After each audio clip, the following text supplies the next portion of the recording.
is the sort of the mental output of Jose Carmena, myself. Obviously, kind of the holy grail when it comes to implantable system is to kind of understand how small of a thing you can make. And a lot of that is driven by how much energy or how much power you can supply to it and how you extract data from it. So at the time at Berkeley, there was kind of this desire to kind of understand in the neural space what sort of system you can build to really miniaturize these implantable systems. And I distinctively remember this one particular meeting where Michel came in and he's like, "Guys, I think I have a solution. The solution is ultrasound." and then he proceeded to kind of walk through why that is the case, and that really formed the basis for my thesis work called Neural Dust system that was looking at ways to use ultrasound as opposed to electromagnetic waves for powering as well as communication. I guess I should step back and say the initial goal of the project was to build these tiny, about the size of a neuron, implantable system that can be parked next to a neuron, being able to record its state and being able to ping that back to the outside world for doing something useful.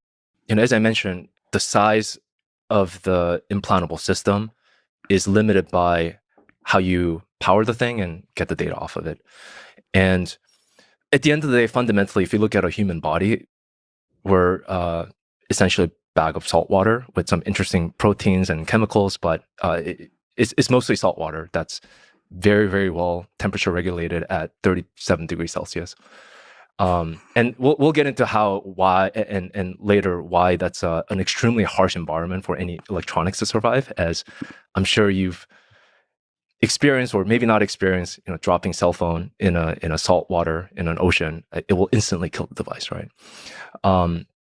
But anyways, just in general, electromagnetic waves don't penetrate through this environment well, and just the speed of light, it is what it is. We can't change it. And based on the wavelength at which you are interfacing with the device, the device just needs to be big. Like these inductors needs to be quite big. And the general good rule of thumb is that you want the wavefront to be roughly on the order of the size of the thing that you're interfacing with. So an implantable system that is around 10 to 100 micron in dimension in a volume, which is about the size of a neuron that you see in a human body. You would have to operate at like hundreds of gigahertz, which, number one, not only is it difficult to build electronics operating at those frequencies, but also the body just attenuates that very, very significantly. So the interesting kind of insight of this ultrasound was the fact that ultrasound just travels a lot more effectively in the human body tissue compared to electromagnetic waves. And this is something that you encounter, and I'm sure most people have encountered in their lives when you go to, hospitals that are medical ultrasound, sonograph, right? And they go into very, very deep depth without attenuating too much of the signal. So all in all, ultrasound, the fact that it travels through the body extremely well, and the mechanism to which it travels to the body really well is that just the wavefront is very different. It's electromagnetic waves are transverse, whereas in ultrasound waves are compressive. So it's just a completely different mode of wavefront propagation. And as well as speed of sound is orders and orders of magnitude less than speed of light, which means that even at 10 megahertz ultrasound wave, your wavefront ultimately is a very, very small wavelength. Mm-hmm. So if you're talking about interfacing with the 10 micron or 100 micron type structure, you would have 150 micron wavefront at 10 megahertz, and building electronics at those at those frequencies are much, much easier, and they're a lot more efficient.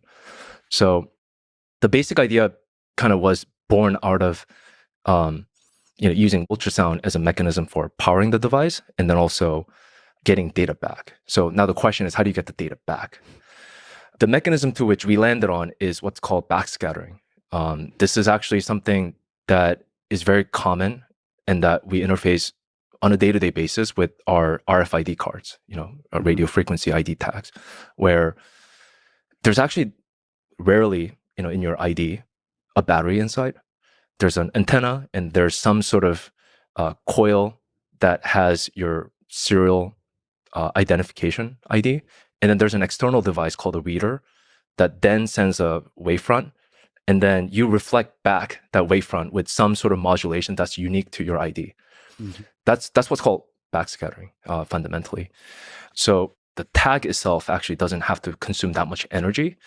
And that was a mechanism to which we were kind of thinking about sending the data back. So when you have an external ultrasonic transducer that's sending ultrasonic wave to your implant, the neural dust implant, and it records some information about its environment, whether it's a neuron firing or some other state of the